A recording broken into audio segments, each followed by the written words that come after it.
ഒരു സർക്കാരിന്റെ വികലമായ വികസന കാഴ്ചപ്പാടിന്റെ ഉത്തമ ഉദാഹരണമാണ് താനൂരിലെ തീരദേശ പാതയെന്ന് യു.ഡി.എഫ് നേതാവ് ഷിബു ബേബി ജോൺ പറഞ്ഞു. ജനങ്ങളുടെ നെഞ്ചത്തുകൂടെയുള്ള വികസനമാണ് വേണ്ടതെന്ന സമീപനത്തോട് യോജിക്കാൻ കഴിയില്ലെന്നും അദ്ദേഹം പറഞ്ഞു. നിർദ്ദിഷ്ട തീരദേശ ഹൈവേ കടന്നുപോകുന്ന ഭാഗങ്ങൾ സന്ദർശിച്ചാണ് അദ്ദേഹം ഇക്കാര്യങ്ങൾ പറഞ്ഞത്. ഒരു സർക്കാരിന്റെ വികലമായ വികസന കാഴ്ചപ്പാടിന്റെ ഉത്തമ ഉദാഹരണമാണ് താനൂരിലെ തീരദേശ പാതയെന്നും ജനങ്ങളുടെ നെഞ്ചത്തുകൂടെയുള്ള വികസനമാണ് വേണ്ടെന്ന സമീപനത്തോട് യോജിക്കാൻ കഴിയില്ലെന്നും യു.ഡി.എഫ് നേതാവ് ഷിബു ബേബി ജോൺ പറഞ്ഞു. നിർദ്ദിഷ്ട തീരദേശ ഹൈവേ കടന്നുപോകുന്ന ഭാഗങ്ങൾ സന്ദർശിച്ചാണ് ഇക്കാര്യങ്ങൾ പറഞ്ഞത്. ഒരു ഗവൺമെന്റിന്റെ വികലമായ വികസന കാഴ്ചപ്പാടിന്റെ ഉത്തമ ഉദാഹരണമായി ഇതിനെ കാണാം. ഞാൻ അത്ഭുതത്തോട് കാണുകയാണ്.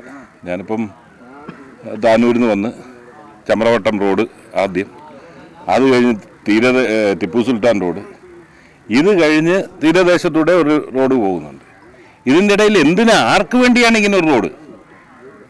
വികസനമാണ് താല്പര്യമെങ്കിൽ റോഡിൻ്റെ വികസനത്തിന് പല മാർഗങ്ങളുണ്ട്. ഞങ്ങൾ ഈ റോഡ് തന്നെ അപ്രായോഗികമാണ്, ഈ കാഴ്ചപ്പാട് അപ്രായോഗികമാണെന്നാണ് പ്രാഥമികമായി ഞങ്ങളുടെ നിഗമനം. കാരണം ബഹുഭൂരിപക്ഷം വരുന്ന പ്രദേശത്തിൽ, കേരളത്തിൽ ദേശീയപാത യാഥാർത്ഥ്യമായി കഴിഞ്ഞു. അതും തീരപ്രദേശവും വളരെ ചുരുങ്ങിയ ഗ്യാപ്പ് മാത്രമേ ഉള്ളൂ.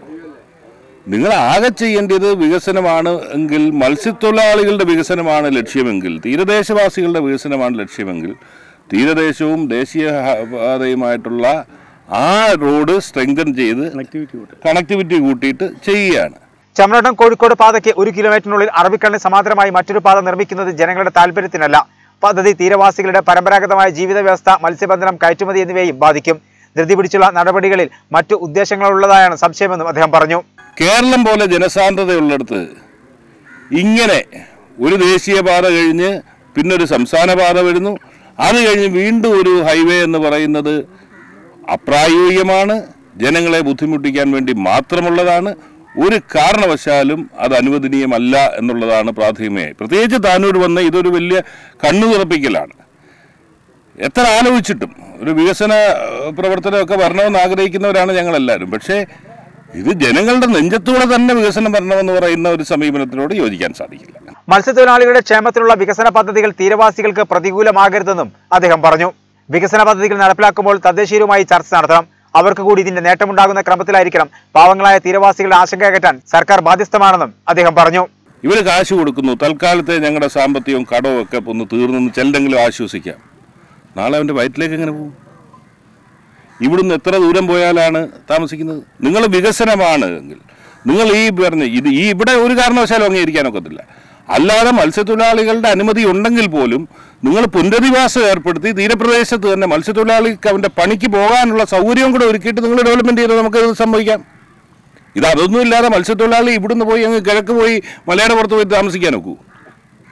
പിന്നെ മത്സ്യബന്ധനത്തിന് ആര് പോവും? അവരുടെ ജീവിതം എങ്ങനെ മുന്നോട്ട് പോകും? അത് ഒരു കാരണവശാലും അംഗീകരിക്കാൻ. വികസനത്തിനെതിരല്ല, പക്ഷേ വികസനം ആർക്ക് വേണ്ടി? മത്സ്യത്തൊഴിലാളികളുടെ അടിസ്ഥാന സൗകര്യങ്ങൾ വികസിപ്പിക്കാനുള്ള പദ്ധതിയുമായി ഞങ്ങൾ പിന്തുണയ്ക്കാം. അവിടെ ഈ പറഞ്ഞതുപോലെ ഏറ്റവും കുറഞ്ഞ കുടിയൊഴിപ്പിക്കുന്നവരെ തീരപ്രദേശത്ത് തന്നെ പുനരധിവസിപ്പിക്കുന്ന പദ്ധതി ഉണ്ടെങ്കിൽ നമുക്ക് അതിനെക്കുറിച്ച് ആലോചിക്കാം. അല്ലാത്തടത്തോളം കാലം അനുവദിക്കാനൊക്കില്ല. ഉമ്മൻചാണ്ടി സർക്കാരിൻ്റെ കാലത്ത് പ്രവൃത്തി നടത്തി ഉദ്ഘാടനം ചെയ്താണ് ഈ തീരദേശപാത. അത് കഴിഞ്ഞ് 50 കോടി രൂപ നീക്കിവെച്ചതാണ്. അന്ന് തന്നെ ഭരണാനുമതി ലഭിച്ചതാണ് ഈ വർക്ക്. അന്ന് നമുക്കറിയാം, ഈ റോഡ് നിലവിലുള്ള ടിപ്പു സുൽത്താൻ റോഡ് വീതി കൂട്ടിയിട്ട് അതുപോലെ തന്നെ ഇത് കൊണ്ടുപോകാമെന്നാണ് അന്നുള്ള തീരുമാനവും. ആ തീരുമാനത്തിനപ്പുറം ഇപ്പോൾ ഇത് അവിടെ നിന്ന് മാറി ജനസാന്ദ്രതയുള്ള ഈ പ്രദേശത്തേക്ക് വന്നതിൻ്റെ പിന്നിലുള്ള ഒരു ലക്ഷ്യം എന്താണ്? അതുകൂടി രാജ്യത്തിലെ ജനങ്ങൾക്കറിയണമല്ലോ.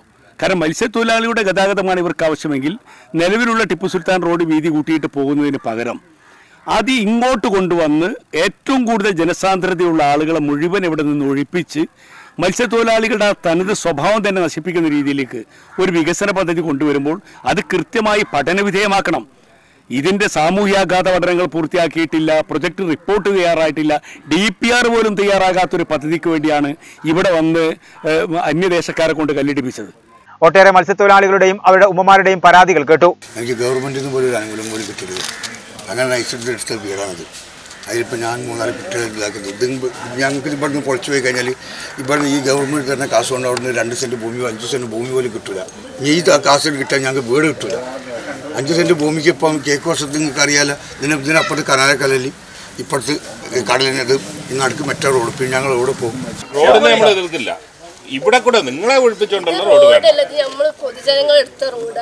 ചിരാങ്കടപ്പുറം, വെമ്പാലം പറമ്പ്, ജമാൽ കമ്പനി തുടങ്ങിയ ഭാഗങ്ങളാണ് അദ്ദേഹം സന്ദർശിച്ചത്. ലീഗ് സംസ്ഥാന ഭാരവാഹികളായ കെ കുട്ടി അഹമ്മദ് കുട്ടി, അബ്ദുറഹ്മാൻ ഇടത്താണി, മണ്ഡലം ഭാരവാഹികളായ K Muthukoyathangal, MP Ashraf, K Salam, Muhammad Ashraf, DC general secretary O Rajan, CP Hanifa, RSP ജില്ലാ സെക്രട്ടറി ഷിബു തുടങ്ങിയവരും അദ്ദേഹത്തോടൊപ്പം ഉണ്ടായിരുന്നു. SSLC +2 കഴിഞ്ഞവർക്ക് പെട്ടെന്ന് ഒരു ജോലിയും ഭാവിയിൽ സംരംഭകത്വവുമാണ് നിങ്ങളുടെ ലക്ഷ്യമെങ്കിൽ സ്മാർട്ട് ഫോൺ ടെക്നോളജിയിൽ 23 വർഷത്തിലധികം പ്രവർത്തന പരിചയമുള്ളവരുടെ മേൽനോട്ടത്തിൽ നടത്തുന്ന ഇന്ത്യയിലെ ഏറ്റവും മികച്ച സ്മാർട്ട് ഫോൺ ഇൻസ്റ്റിറ്റ്യൂട്ടായ മൊബൈൽ മേറ്റിൽ നിന്നും പഠിച്ച് ഇന്ത്യയിലും വിദേശത്തും ജോലി നേടാം. Mobile mate smart phone institute, near bus stand, Chembra road, Tirur. Mobile 9947 404 665.